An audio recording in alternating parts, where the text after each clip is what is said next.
नमस्कार, मी पूजा. यूट्यूब चॅनलमध्ये तुमचं सहर्ष स्वागत आहे. स्त्रीच्या आयुष्यात सर्वात महत्त्वाचा भाग म्हणजे आई होणं.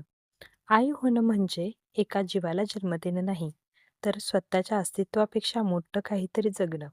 हा प्रवास प्रेमाचा, त्यागाचा आणि असीम शक्तीचा असतो. जर डिलिव्हरीनंतर आईने स्वतःची काळजी घेत घराची जबाबदारी हळूहळू स्वीकारली, तर तिच्यासोबत संपूर्ण घरातही चांगल्या सवयी निर्माण होतात.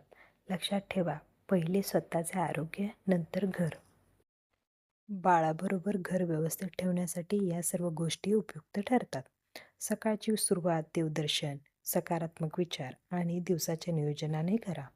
बाळाचे दूध, झोप आणि स्वच्छतेचे निश्चित वेळापत्रक ठेवा. घरातील कामे सर्वांनी वाटून घ्यावेत. सर्व जबाबदारी एकटीने घेऊ नका. पौष्टिक आहार घ्या आणि पुरेसे पाणी प्या. बाळ झोपले की शक्य असल्यास तुम्हीही थोडी विश्रांती घ्या. नवऱ्यासोबत दररोज थोडा वेळ संवाद साधा.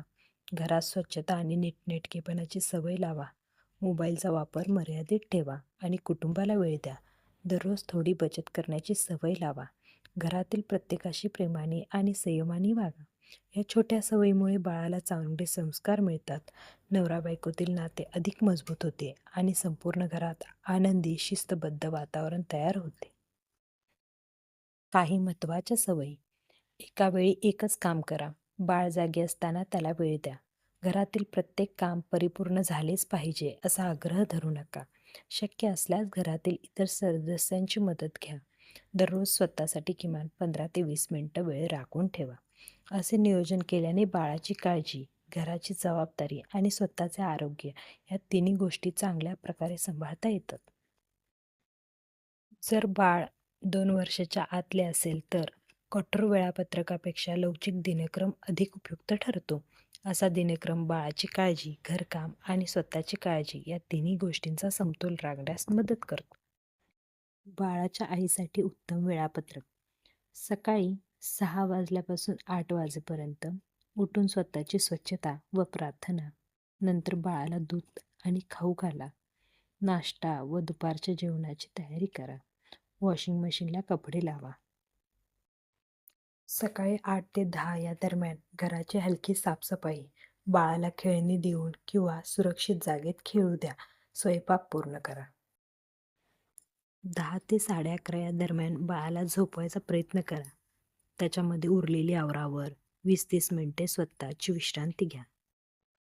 दुपारी 12 ते 2 या दरम्यान बाळाला जेवण द्या. स्वतः शांतपणे जेवण करा. बाळासोबत थोडा वेळ खेळ खेळा आणि छान छान गोष्टी सांगा. दुपारी 2 ते 4 या दरम्यान बाळ झोपल्यास कपडे घडी घालणे किंवा दुसऱ्या दिवसाची तयारी करणे आणि 15 ते 20 मिनिटं स्वतःसाठी वेळ देणे. उदाहरणार्थ वाचन, नामस्मरण किंवा आपण चहा घेऊ शकतो. संध्याकाळी 4 ते 7 या दरम्यान बाळाला फिरायला किंवा अंगणात खेळायला घेऊन जा. रात्रीच्या जेवणाची तयारी करा. थोडी योजना, आनंदी आई आणि आनंदी बाळ. रात्री 7 ते 9:30 या दरम्यान सर्वांनी एकत्र जेवण करा. बाळाला अंघोळ, दूध आणि झोपेची तयारी करा.